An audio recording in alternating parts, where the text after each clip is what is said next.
This is a box of art supplies that a wonderful subscriber named Barbara sent to me. She wanted to give these art supplies a brand new home, and that's where I come in. So hi everyone, I'm Ward, and welcome to my channel Wardrawsalot, and today I'm gonna make some art with some supplies that Barbara sent me. She was even nice enough to do a little doodle on the box of a smiley face and right on the side of it Happy Mail, which both are gonna get cut out and put on my wall so I can look at them and remember this moment. I am beyond grateful and at a loss of words as to thank her. So thank you, Barbara, for sending these. I honestly I don't even know how to process this. It's really cool and I love it, and I thank you so much. I'm extremely grateful the fact that you sent this.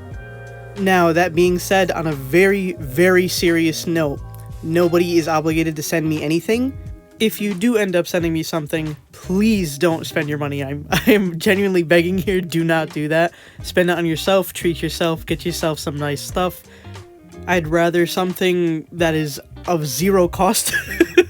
Preferably, you could draw something, send a sticker, a letter, I don't care, but don't run into your pockets for nothing. I'm very serious right now, do not do that. Now, with that message out of the way, let's take a look at what's inside the box. The first thing I came across was this softcover sketchbook by the brand called Jackson's. I don't think I've ever heard of it before, but off camera I did take off the plastic and look through the pages. I didn't want to open up a new sketchbook just for the video, and I wanted to save it for future circumstances, but it felt like really good quality paper, and I'm kind of excited to use it when I do get the chance.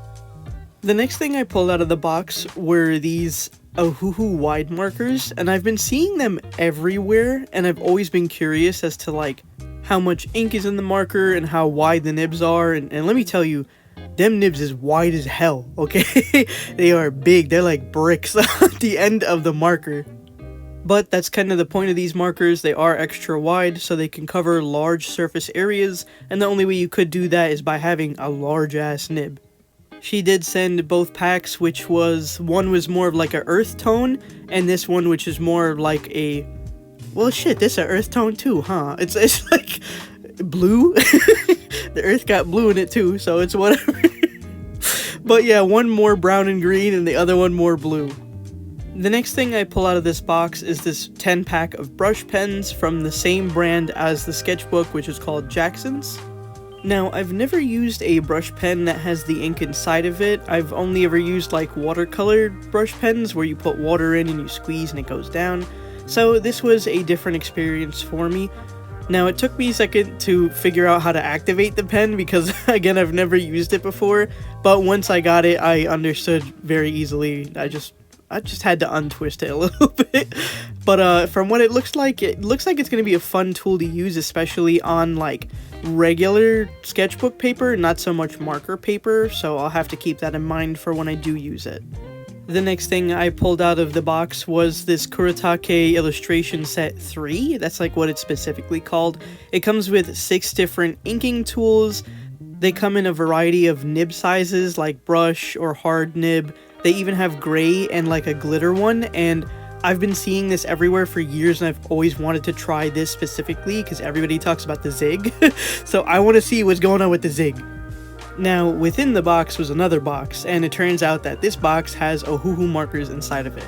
It is the Kala series of Ohuhu markers, and it's a 60-pack, and apparently it's illustration tones, which I didn't know there were different tones of markers, but I guess I learn something new every day. It's a nice hard plastic box, which I would feel is very sturdy over time and would last a very long time with these or any other markers. Inside was the swatch sheet from Ohuhu and the swatch sheet that you yourself do that looks like it was partially filled in, which I appreciate. The markers themselves are chisel nibbed, and it's a pretty fat chisel nib, I'm not gonna lie. I thought that was really nice that they had such a big chisel nib, because when they're too small it's kind of annoying to use. And there is a bullet nib at the end, which is good because you can get these nice precise little strokes with, and can come really in handy, especially if you draw pretty small. And it looked like every marker was inside as well, and honestly I was super excited to use this because I've been wanting to test out Ohuhu markers again because it's been a long time since I last used them. the last thing that I pulled out of the box was this incredibly big pack of Derwent Lightfast color pencils. They were a 72 pack, which is a lot of color pencils and would last me a very long time. I recently have been thinking about getting even deeper into color pencils because I found out the technique that everybody uses to actually make them blend out without having to kill my wrist. It's a tortillon, alright? I'm not even going to save that for later. It's straight up just a tortillon on color pencil kind of paper slash sketch paper, any paper with tooth on it. You just lay down the colors on top of each other, blend it out with the tortillon.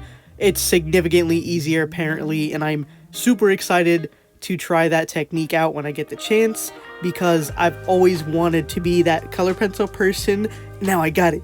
The secret's out. The gatekeeping is over. I can do the tortillon method. Alright, I've composed myself. So what I did after everything was lay out all the supplies in front of me and saw how much I actually was going to be working with, and thought to myself that there was no way I could fit every single one of these within a drawing. I'd like to either give them the respect that they deserve and use them on their individual drawings, or use them in circumstances that they're needed for. So what I ended up thinking about going with was the Ohuhu markers, the Derwent color pencils, the illustration zig set, and anything else if I feel like it. Before anything though, I really wanted to go ahead and fill out that Ohuhu chart, because if I was going to work with the markers, I really did want to see what they looked like. And since this is, I think, like a cardstock piece of paper, it should show the tones pretty truthfully to what they are. Especially because sometimes, depending on the piece of paper you have, it might show the colors off or whatever. And since my sketchbook paper is tanned colored, it might show the tones or the colors a little different. Not by much, but you know what I mean. I'd like to put it on a white piece of paper to where I could see the colors at their brightest. For this week's video, I really wanted to do a standout character, one with really bright colors, and I thought to myself, what better than a rock star? So I did him in two different poses, one with that kind of little rocker hand thing, just kind of looking off to the side, and the other one with him holding his bass guitar. I hope I drew it correctly. If not, my bad to anybody who plays the bass. You got my heart, bro. Now, this isn't the first time I've worked with Ohuhu markers. I bought them way back, like maybe 4 years ago almost. I think that's when like the brand really like kicked off on YouTube as being known as that marker brand. Maybe a little after that. Something around that time. Anyway, so I bought like a small pack of them. I think it was like a 25-30 pack, something like that. And I tested the markers out, and I remember really liking them. But after I had got them just to test them out, I didn't really go back to using them as much, because by that time I had already bought a good amount of Copic markers, and I really liked using those for my illustrations, so the markers just kind of got put off to the side. They're still like next to me when I draw. I just don't pick them up. Honestly, I just be forgetting. Sometimes I'm like, oh yeah, I have this art supply. That's what happens when you accumulate a good amount of supplies and you don't end up using them, which is why I try not to do that as much anymore. So whenever I do get art supplies, I make sure that I know I'm going to be using them, or I'm going to have a plan to use them later on. But besides all that, so this marker comes with a chisel tip and a bullet nib, and what I like about the bullet nib is how you can really get into those smaller spaces, and it's a little bit more precise, so you don't have to worry about like pushing the nib down too hard like you would with a brush nib, and then ultimately kind of making the mistake of outlining your drawing incorrectly, you know what I mean? Like overfilling it, overcoloring it, because the brush nib is flexible compared to a bullet nib, which is pretty stiff, which means that you're gonna have much more precision when using it. Now, I like both. Honestly, all three nibs I pretty much like. I love brush nibs, I love chisel tips, I love bullet nibs. All of them do me right. I don't think any of them truly do me wrong. The only thing is, what I've noticed with Ohuhu markers is that all of the ink pulls to the chisel tip side, which is good. Why? Because that means at least your ink is there and it's juicy when you need it to be juicy for larger areas. I feel like I like the fact that the bullet tip has a little less juice in it, because then it's like it gives you a little bit more breathing room to go ahead and blend in between everything, you know what I'm saying? Sometimes when there's too much ink on the paper, all it does is just put down too much ink. Sometimes you need just the right amount, and the bullet tip really does that nicely when it comes to the face of the drawing here, and even like some smaller areas like the hand. For the most part, I do use a lot of the chisel tip because that's what I need to use in those large areas, but I'm always really careful when it comes to the face, and that's why I really like the bullet tip for that reason.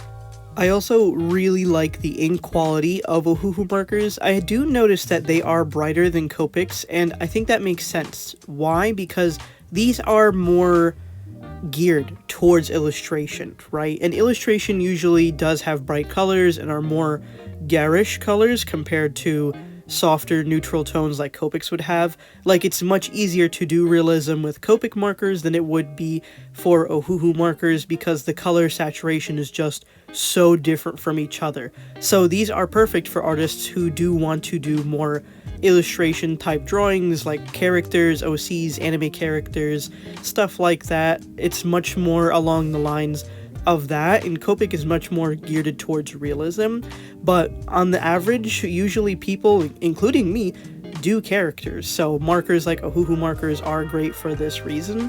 On top of that, I've heard and seen that they're doing refills now, which is like incredible. I never thought that they would actually go through with that, but here they are now making refills from the colors that are really popular and people like needed the most refills on, which is incredible. I love that, and I love the fact that a marker that is affordable has the option to have refills, so now you don't have to think about going for the super expensive brands anymore. You could just get the medium priced ones. I'd like to say it's a medium price point, and then get the refills for them and then use them for like ever.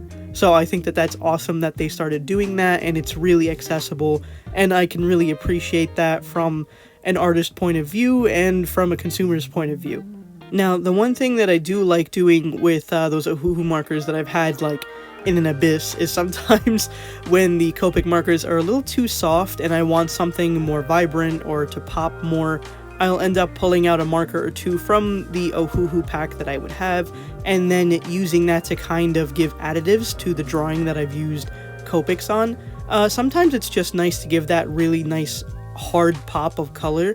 I don't always use hard pops of color, but when I do, Ohuhu's really come in handy for that, and honestly, I can appreciate the markers for that. It's just that everybody has different needs when it comes to their own art, so someone might like Ohuhu's better because they are brighter and more vibrant, and some might like Copics better because they are softer and they do have a more realistic look to them. It's all just dependent on the person, really. Now, with that being said, after coloring and everything, that took me a little bit, it's time to ink. Now, I don't know how any of these pens work, so we're going to go ahead and swatch them and see which one is best for me. Okay, so don't rip me for the pronunciation, please. But it's apparently the Kuretake Fude Pen Nihondate Kabura, which has a hard tip, which is the smaller tip, and a brushed tip, which is softer. Very big difference between the two. The next one is the Zig Cartoonist Mangaka Flexible Fine. It can do really thick and really thin lines and is definitely good for variation within drawings, and easy variation at that. The next pen that we got here is the Zig Clean Color Real Brush, and this one is in light gray, and it's a flexible tip, so it's kind of like a brush tip and can go from smaller strokes to larger strokes, just like many of their other pens. The next one is the Fude Pen Koburi Chuji number 32 pen. It's a brush medium broad pen. The ink is incredible. It is dark black ink. I love it. It's beautiful, but it's dangerous to use on this drawing. And the last one is a Zig Memory System Wink of Stella Brush 2. It's a pen with glitter inside of it, and it's honestly really cute, and I like it to do little accents within art, but I don't know if I would do it for this drawing because I don't know how to control that brush pen very well. After sitting down and looking at everything, it seems like the Mangaka pen was the best option for me because it's kind of the most similar to what I already use in art, so I know I won't mess up. However, I still messed up. Is it really my drawing if I don't mess up the line art at some point? I don't think so. Now, like I said before, of all 6 pens, I ended up going with the mangaka pen. It makes the most sense because that one has a flexible enough nib, but also has like a really sharp tip so you can get some nice precision points when you need them. And it's also got easy line variation because you could just press down on the nib, make thicker lines, or do the thinner lines. It's honestly whatever you feel like doing. The other nibs were beautiful and the ink was incredible, especially on that brush inking pen one. But I knew if I had put that down on the drawing, it would have been over. It would have been actual game over. I would have been super upset because I know it would have gotten everywhere or the ink would have blobbed somewhere. I think that one pen is definitely better for maybe like calligraphy or something. But when it comes to like just regular old drawing and inking, the mangaka pen is probably the best option here, especially because it's probably tailored towards inking in characters because, you know, it says mangaka. It's made for people who do manga or like something of the sort, which is just, you know, it's just significantly easier and streamlined to use. Now, as for the drawings themselves, I love them both. The one on the right with the guitar on his hand, though, it's off. It definitely is. I try to do more so a perspective from like a kind of almost foreshortened view where it's like he's looking upwards towards like a camera or something, but it is a little off. On top of that, I think I made him more beefier in this photo or in this drawing than in the other drawing, and that's what I was trying to avoid, but it looks like I did not avoid that. And you know, artists, they tend to gravitate towards what inspires them the most, right? So I'm no different. But I really wanted to do a pose that like is out of my comfort zone because I told myself if I don't start trying to push myself from now, it's only going to get harder down the line. So that's why I did that pose, and now I know what I need to fix in the future because I did the pose at all. And the next thing that I ended up using was the Derwent colored pencils as well. I definitely chose some accent colors to help make things pop, like this aqua color. I think that the aqua is really nice to stand against all this red in the drawing, and it makes sense because I think somewhere on the color wheel, I know red and green are opposite colors and aqua is kind of a greenish blue, so it kind of helps stand out. On top of that, I really do like using aqua for skin tones instead of purple. I don't know what it is, I feel like it just stands out much better, and I think it's because the skin tones that I use tend to be on the reddish side, so I feel like it kind of helps balance it out really nicely, and I like that. I also use the color pencil for the eyes to give it a little bit more color range because the Ohuhu markers do tend to run on the darker side of color range, so it really helped give some dynamic within the eyes. On top of all that, I do like the texture that color pencils give to drawings, and again, I want to incorporate them even more than what I normally do, because sometimes I'll do it for the purpose of giving texture, but not always in a drawing. But it really does help pop out some things like texture on fabric, or it helps overlay a nice color like the way the purple sits on top of the red to kind of give that shadow. Sometimes when you're blending in markers, that's the thing, you're just blending them in, so sometimes I just want the color to sit on top and pop out a little bit more, and that can be a little difficult sometimes. So when I do use color pencils on top, it definitely does feel like I'm layering it the way I want it to be layered and to give that kind of look, which I like the look. I know some people are kind of iffy on texture when it comes to art, but I like it, especially if it's used strategically or if it's used like, I guess, homogeneously? I don't know the fucking word. Like when it's used like really seamlessly, there we go, within art. I think that it looks really cool that way. For the background element, I use the inking pen to give out this like rough, spontaneous rocker vibe kind of thing going on, and I felt like it fit the character really well. I think he looks incredible, especially the pose on the left is my favorite. I do like both though, but honestly, I couldn't have been able to do this drawing without the stuff that Barbara sent me, and it was awesome. Yet again, thank you so very much. I appreciate it, and thank you a million times. So yeah, thanks for watching, and remember, I love you. Bye.